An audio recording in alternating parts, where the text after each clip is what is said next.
Hoje a gente vai mergulhar no que parece ser, assim, à primeira vista, uma daquelas grandes vitórias da saúde pública, sabe? A luta contra as gorduras trans e o seu impacto nas doenças do coração. E, de fato, parece que a gente ganhou essa batalha. Mas, será mesmo? A gente vai ver que a história por trás dos números é bem, mas bem mais complicada.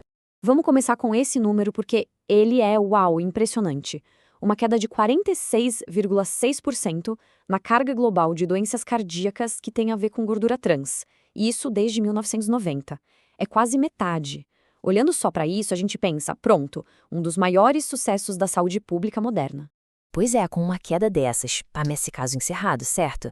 Mas a resposta não é tão simples assim. Na verdade, é exatamente aqui que a nossa análise de hoje começa de verdade, porque essa média global esconde uma realidade bem diferente. Antes de mais nada, só para a gente alinhar os termos, quando a gente fala do impacto na saúde, a gente está falando principalmente da doença cardíaca isquêmica, a tal da DCI. De forma bem simples, é quando o coração não recebe sangue como deveria, o que pode levar a problemas sérios, tipo ataque cardíaco. É o principal desfecho que estamos olhando aqui. E quem é o grande vilão dessa história? Os ácidos graxos trans, a famosa gordura trans, que a gente encontra em um monte de alimentos industrializados. E para ter uma ideia do perigo, pensem só nisso. Um aumento de só 2% das calorias diárias vindas de gordura trans já aumenta o risco de doença coronariana em 23%. É um salto gigantesco, um impacto absurdo para uma mudança que parece tão pequena na dieta, né? E aqui a gente chega no ponto central. Aquele número bonito, a queda de 46%, não conta a história toda, de jeito nenhum. Vamos ver agora como essa tendência, que parece tão positiva, na verdade não é nada universal. E este mapa aqui, ele mostra o problema de um jeito que a gente bate o olho e entende na hora. As áreas em azul mais escuro são onde as taxas de mortalidade por doenças cardíacas ligadas à gordura trans continuavam altíssimas em 2023. Dá uma olhada nos pontos críticos: leste europeu, sul da Ásia, partes do norte da África e Oriente Médio. Fica óbvio que o progresso não foi distribuído por igual, nem de perto. E os números deixam esse contraste ainda mais gritante. No leste europeu, a taxa de mortalidade em 2023 ainda era de quase 17 por 100 mil pessoas. Agora, compara isso com a Europa Ocidental, com 1,5. Ou com a América do Norte de alta renda, onde a taxa foi para zero. Uma queda de 100%. A diferença é absurda. A pergunta que fica é, por quê? Para entender essas diferenças gigantes, a gente precisa olhar para os fatores socioeconômicos. Será que um país ser mais rico garante automaticamente que a saúde da população vai ser melhor? Como a gente vai ver, a resposta não é tão óbvia assim. Para analisar isso, os pesquisadores usam uma ferramenta chamada Índice Sociodemográfico, ou ISD. É basicamente uma medida que junta informações de renda, educação e taxas de fertilidade para classificar os países em diferentes estágios de desenvolvimento.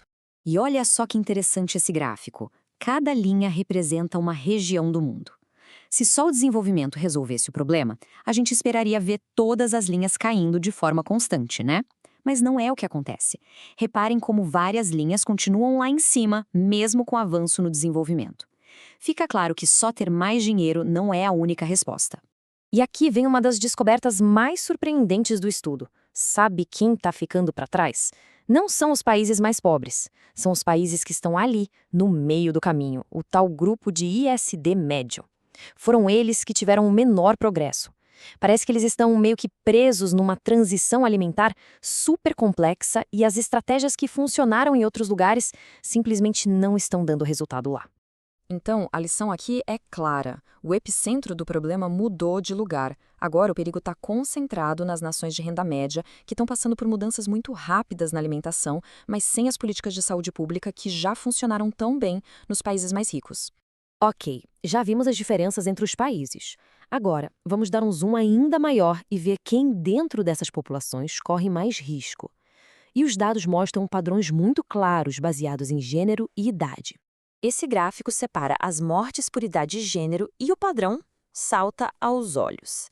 Reparem como as barras azuis, que representam os homens, são quase sempre mais altas que as amarelas, das mulheres, em praticamente todas as faixas etárias. É uma diferença que não desaparece, ela persiste ao longo da vida. Resumindo, os homens carregam um fardo desproporcionalmente maior dessa doença. Isso pode ser por uma mistura de fatores, desde diferenças biológicas até uma maior exposição a outros riscos no estilo de vida. E além do gênero, a idade é um fator fundamental. O risco não é uma coisa fixa, ele vai crescendo com o tempo. Como a gente viu no gráfico, ele simplesmente dispara depois dos 65 anos. Isso mostra o efeito cumulativo. O dano de uma dieta ruim ao longo de décadas realmente cobra seu preço na velhice. Bom, depois de entender onde a gente está hoje, o estudo também olha para o futuro. E as projeções, se nada mudar, bem, elas mostram um cenário bem diferente do que a gente viu até agora. Essas projeções mostram para onde a gente está indo, e o formato da curva diz tudo. Depois daquela queda super acentuada que a gente viu desde 1990, a projeção até 2050 mostra uma freada brusca. A curva está se achatando. Isso quer dizer que todo aquele progresso rápido que a gente comemorou está perto de estagnar. A conclusão aqui é bem direta, né? A gente não pode simplesmente contar com as tendências do passado para resolver o futuro. Se nada de novo for feito, o progresso vai parar, simplesmente parar. É preciso uma nova onda de ações e com urgência. Mas, felizmente, a análise não fica só no problema. Ela também aponta os caminhos para as soluções. Então, o que pode ser feito para a gente retomar um progresso e garantir que ele, dessa vez, chegue para todo mundo? As recomendações são muito claras e baseadas em evidências. Primeiro, limites obrigatórios para a gordura transindustrial nos alimentos. Segundo, rótulos de advertência bem visíveis na frente das embalagens para que as pessoas saibam o que estão comendo. Terceiro, campanhas de educação que conversem com a cultura e os hábitos de cada lugar. E, por fim, focar os esforços onde o problema é maior, como no leste europeu e no sul da Ásia. E tudo isso nos leva a uma reflexão final. O que significa progresso global se ele deixa milhões de pessoas para trás? Uma vitória na saúde pública só é de verdade quando todo mundo participa dela. Os dados estão aí mostrando as falhas, mas também mostrando as soluções. A grande questão que fica é: vai existir a vontade de agir para garantir que, dessa vez, ninguém seja esquecido?